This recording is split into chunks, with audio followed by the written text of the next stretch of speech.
Здравейте хора! Днес реших да направя две в едно, като ще ви покажа две теми в едно видео. Любимите ми продукти за коса и грижа за косата. Приятно гледане, ако ви е интересна темата на видеото. Продължавайте да гледате. Ще започна като ще показвам и ще казвам мнение за продуктите. Преди да започна искам да уточним какъв цвят е моята коса или каква е моята коса като цяло. Моят цвят на косата е тъмно кафяво, нещо такова, но в смисъл брюнетка съм, но брюнетка в по-тъмния вид, в смисъл нещо като чернобие, нямам си идея. И като цяло да, косата ми е доста, как да кажа, доста бухнала и колкото и да я срещам, си е бухнала самата ми коса. И всъщност колкото и да я оправям, тя се е бухнала и е разрушена и просто не мога да оправя. И като цяло да, така изглежда косата ми, не е нищо интересно. Така, нека започнем с продуктите. Ще започна с два продукта за коса, а именно тези на Балея. Това е шампуан, това е балсам, ще започна първо с шампуанчето. То е шампуан за боядисана коса, професионалната серия за боядисана коса, Stay Blanc, който е за блондинки, всъщност за руси. Или естествено руси, или боядисани. Ето така изглежда. Много ми харесва. Лично аз го харесвам много, защото е доста измива добре косата ми. Не я прави мазна. Прави я мека и пускава и нежна. Има един от най-любимите продукти, като на достъпна цена е. Добър е, цяло е 250 мл. Много добър аромат. Много хубав аромат има.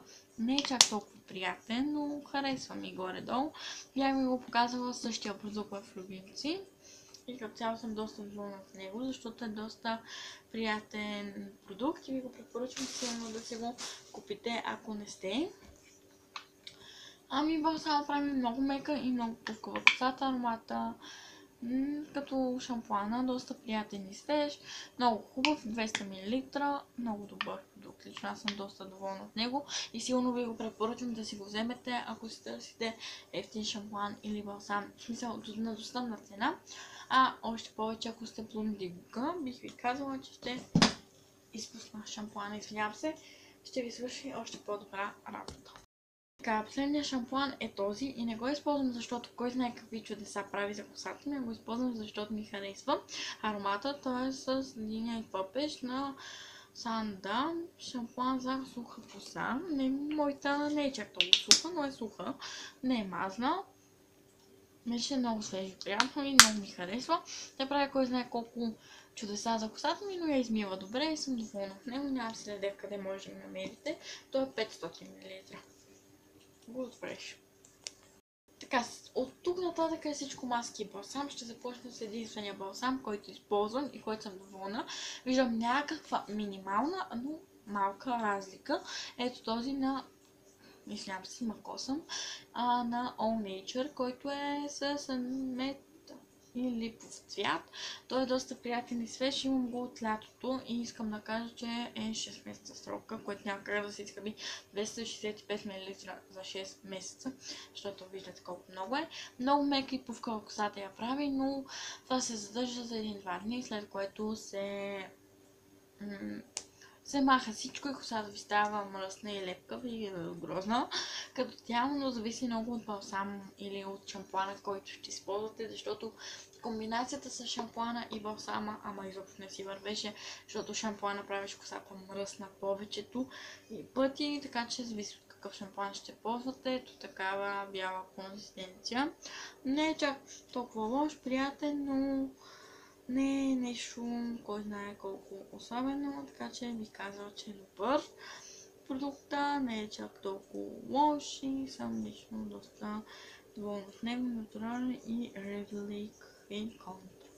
Има доста добър състав и ви го препоръчвам да ги пробвате продуктите на All Nature, но са малко по подвишена цена, нямам си идея как да го нарека, но са с подвишена цена, така че ако си търсите добър продукт, но не чак толкова скъп, но с добър състав, това е вашия продукт. Не ми е чак толкова любим, но препоръчвам ви го да го пробвате, ако се интересуват от продуктите на All Nature. Така, следващото нещо е тази маска на Linea Bio, която е хубава. Препоръчвам я да си я покупите, защото е на доста достъпна цена и прави мека косата. Но за 2-3 дни, след което косата става, както ви казах, мръсна и трябва да се измие отново. За хората, които си мият по няколко пъти косата, аз поне лично си я къпя косата, може би 3 пъти в седмицата. Или 4.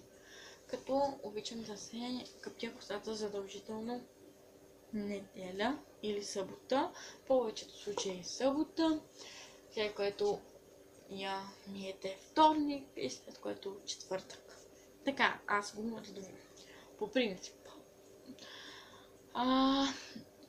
Една маска, казва ви, на Linea Bio, която е с макадамия. Тази маска имитира доста оригиналната макадамия, в която всички дават по 30-40 лева за нея, но аз не бих дала толкова, защото не е кой знае какво. След малко ще разберете коя ми е фаворит. Маската направо си е като боза, всъщност тя ми е почти свършила, защото не е никак економична, като водичка си е просто, погледнете. Чакайте, стой, малко изсипахме, ето.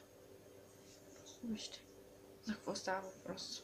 При много хора, може би моята маска е се изтекал срок, защото тези блогърки, които виждам и които чета, маската е някак много нетечна и като мас и много трудно се разнася на косата и отвратителна. Да, обаче при мен е проблема, че тя е цели 250 мл за ниската цена от 4,55 ля максимум, но просто тя свършва адски бързо. Ако я ползвате, имате само тази маска или имате само този продукт за коса, който искате да изхъбите и наблегвате повече на него, за да видите повече разлика, просто забравете, защото това нищо няма да ви помогне и няма да ви омъкти кой знае колко косата. 5 лева, нали, не са кой знае колко пари, но са си пари все пак. И се хвърлят един вид парите на вятъра, защото аз тази коса, извинявам се, много се извинявам, аз тази маска я използвам когато, по принцип, когато или искам да я използвам за да изхъба, или искам да използвам, защото съм ползвала прекалено много различни продукти и други като цяло продукти и използвам нея. И не съм никак доволна и не съм чак толкова щастлива, така че не ви я препоръчвам да си я вземете. Ако ви се дават 5 лева и да ви свалите така на вятъра или просто да я използвате малко време, за да разберете, може би, но аз лично не бих я взела отново, защото не е нищо кой знае какво. Срока е 12 месеца. Ако сте повече в 12 месеца отворена, може да се развали. Да. Следващата маска за коса е ето тази, която е някаква пак коса, няма се. На някаква марка, която не може, изобщо да се прочете. Мисля, че се казва Color Fake номер 2 маск. Тя е 1 литър. Маска за биотична коса. Да, ето, така, сега ще отворя, за да ви покажа, нещо отвратително. Ако сте били дете, като сте били малки, не сте могли да приемате директно хапчета като антибиотик, сте приемали алгометин, мисля, че се казваше печен, нещо по същия начин тази маска, но просто от времето вижте колко много има, колко малко останало в нея, погледнете смисъл. Да, колко малко остана в маската. Но доста често и доста пъти я използвам. Тя е буквално като мас и е много грозна като консистенция, но ви казвам, прави чудеса за косата ми. Прави я мека, жизнена, обемна, уникална, лесна за разресване, не е бухнала, много хубава, просто уникална маска. Аз бих казала, че е най-хубавата маска, но нямам си идея как се поръчва. Защото сайта имаме ли го записано в лаптопа? Не се знае. В смисъл сайта се казваше някакви професионални продукти за коса. Гледайте клипчето ми с пратката, долу в описанието ще сложа клипчето, линк към клипчето, за да го гледате, да разберете откъде съм си го поръчал. Да, ето я. Много ми харесва лично, аз много я харесвам маската, но не трябва да използвам прекалено много дълго време, защото косата ми ще свикне с нея и няма да прави тези чудеса. По едно време, през януари, мисля, че беше, се случи това и просто трябваше да си намеря продукт, който да е добър. Като цяло не е кой знае колко хубав състава и, но лично я харесвам. 12 месеца и е срока на годност.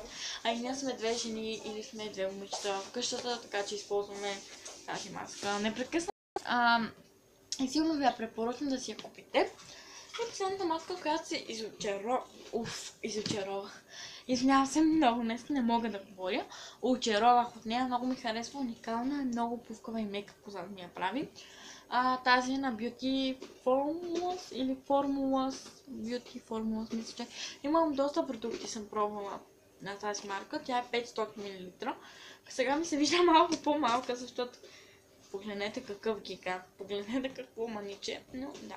Много ми харесва аромата. Тя е с ванилия, лайка, жужоба, липа и още. Нямам си идея. Стои се 15 минутки с нея, след което се измива. И толкова не пише. Всъщност пише тук 5-10 минути. Трябва да се седи с нея. Ето така изглежда. Беше уникално хубаво, наистина. Може би, ако сте били дете и има едни червила, които, не червила, а гланцове, които са мазни и се палят от Lucky Boy, мисля, че се казваше, или зрънчо, с подарък за момиче. Точно на такова червило ми мирише на мен. Много хубава маска, прави много мека, много жизнена и много пухкава косата. Като я има маската за коса Beauty Formula за по блясък и жизненост на козата, предава се в следните видове: с масло от авокадо, мед и пчелен брашно или екстракт от кана. Всъщност аз имам този, който е без каната. Всъщност този с авокадо, какво беше, сега ще я кажа. С маслото от авокадо, да. Съм чувала доста грозни отзиви за нея от Ивана Александрова, затова доста се почудих, нали, тази маска си струва или не, но не знам, много ми харесва. Може би защото на тази състава е бил по-различен и цяло, да. Състава не е кой знае какво, но това е индийска, не, италианска, не, каква беше? Английска марка и може да намерите в където. Мисля, че може да намерите навсякъде, не съм сигурна. В Лили в DM със сигурност има. Мирише доста приятно. Сега ще покажа консистенцията на ръката ми, защото доста хора си помислиха дали е мазна или лепкава. То така изглежда. И като я размажете, изглежда ето така. И се размазва някакво такова бяло, затова тя търката в косата и ето. Беше доста свежичко и доста хидратираща. Като цяло, да, харесвам и съм доста доволна от нея. Препоръчвам я да пробвам. Така, това беше цялото видео. Надявам се да ви харесало. Дайте палец нагоре и се абонирайте за канала ми. Обичам ви и до следващия път.